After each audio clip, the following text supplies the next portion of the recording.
Hey everyone, welcome to Wealth Redefined. I'm your host, Michael Reynolds, certified financial planner and owner of Elevation Financial. As usual, you can find me on the web at elevationfinancial.com. Today, we're going to talk a little bit about gift taxes. How do gift taxes work? Gift taxes are one of the most misunderstood areas of the U.S. tax code. And we hear all kinds of questions about it, especially when people give or maybe receive larger gifts. A common question goes like this: Hey, my mom gave me $5,000 for my birthday. Do I owe gift taxes? It's a fair question. And just like a lot of things in personal finance, the real answer requires a little bit of unpacking. So we're going to break it down, talk about how gift taxes actually work, when they apply, when they don't, and how you can use a gift tax strategy in your personal finances. So, what is a taxable gift? So, in general, the IRS considers most transfers of money or property to be gifts. However, there are several exceptions. You don't have to worry about gift taxes in the following situations: if the gift falls under the annual exclusion amount, more on that later, or you pay someone's medical or tuition expenses directly to the provider, you give to your spouse who's a U.S. citizen, or you donate to a political organization. The first point, which is the annual exclusion, is what trips people up the most. That's what most people have the most issues with. So we'll talk about that. So let's understand the annual exclusion. So as of 2025, the annual gift tax exclusion is $19,000 per recipient, or $38,000 if you're married and you're splitting the gift. So that means you can give up to $19,000 per individual to as many individuals as you want each year without triggering any tax consequences or needing to file paperwork. So, for example, if you're a parent with 3 adult children, you can give each child $19,000, or again, $38,000 with your spouse if you're splitting it, in 2025 without having to file a gift tax return. So, what if you go over that amount? That's where most people get this wrong. So, going over the annual limit does not mean you pay taxes. Here's what doesn't happen. If you give someone more than $19,000, you don't suddenly owe gift taxes. Instead, what happens is this: you're required to file IRS Form 709, which is the gift tax return, and report the excess amount. That amount then gets counted against your lifetime gift and estate tax exemption. So for 2025, the lifetime exemption is 13.99 million. It's pretty large. That means you can give away up to that amount over your lifetime before any taxes are actually owed. So let's take a look at an example. So let's say you give your daughter $25,000 in the year 2025. That's $6,000 over the annual exclusion. So when you do that, you'll need to file Form 709 and report that gift, but you don't owe taxes on it. Instead, the $6,000 gets subtracted from the 13.99 million lifetime exemption, which reduces it to 13,984,000.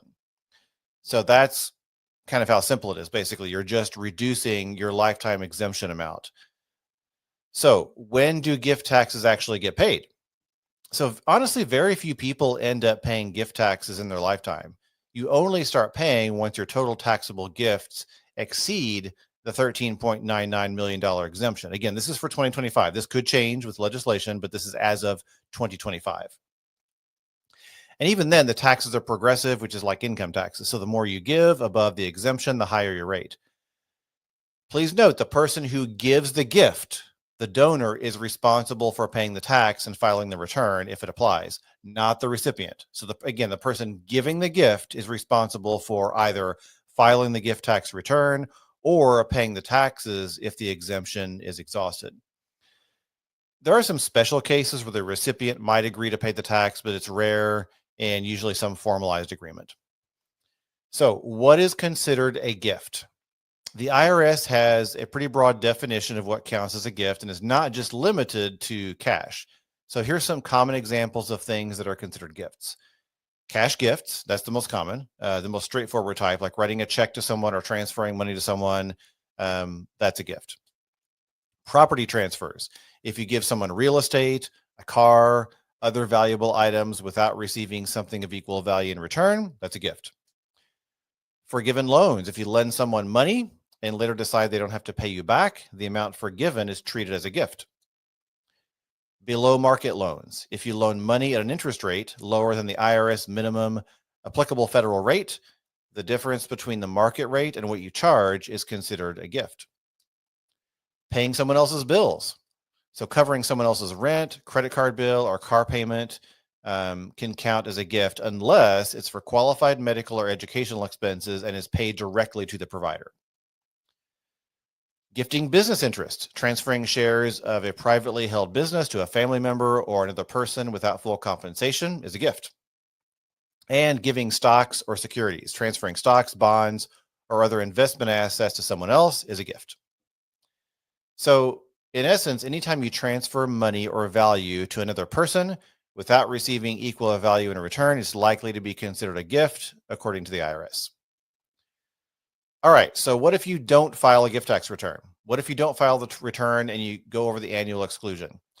Honestly, a lot of people don't. The IRS has issues with non-compliance in this area. It's a problem.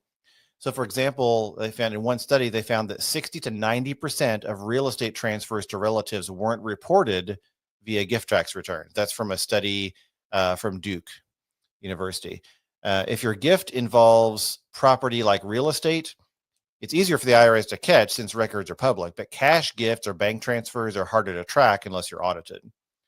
So it's best to play it safe, make sure you follow the guidelines. If you exceed the annual exclusion, file Form 709 and stay compliant.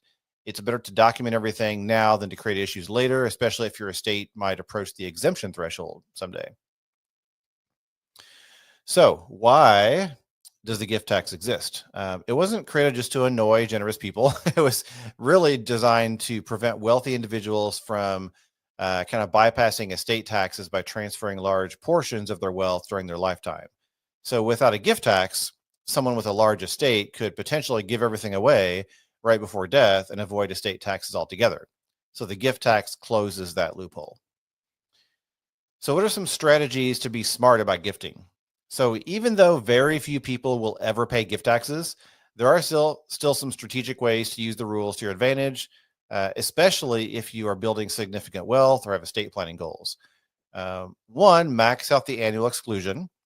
If you want to reduce the size of your estate, make annual gifts under the exclusion amount.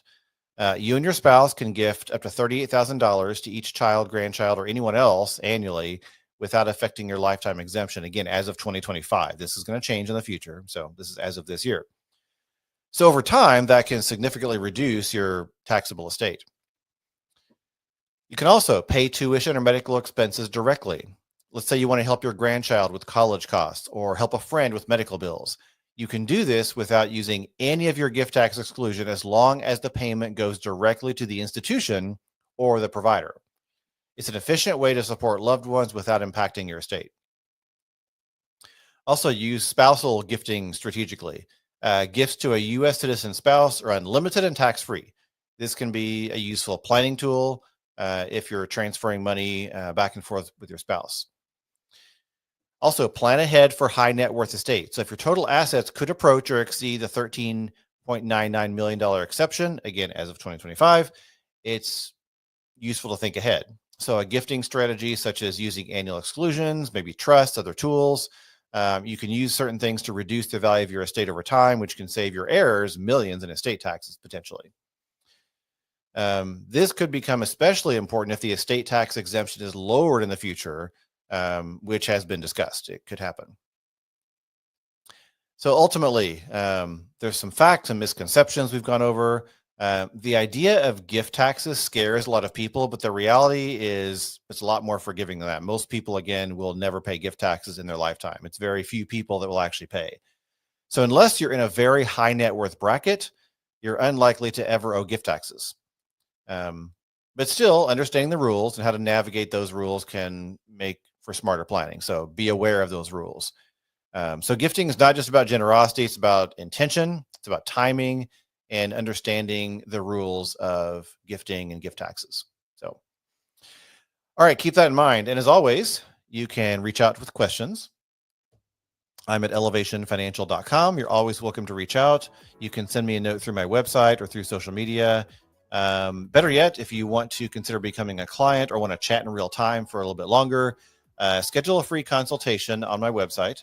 Again, that's elevationfinancial.com. All right. Thanks, everyone, for joining me today. Have a great day. We will see you next time.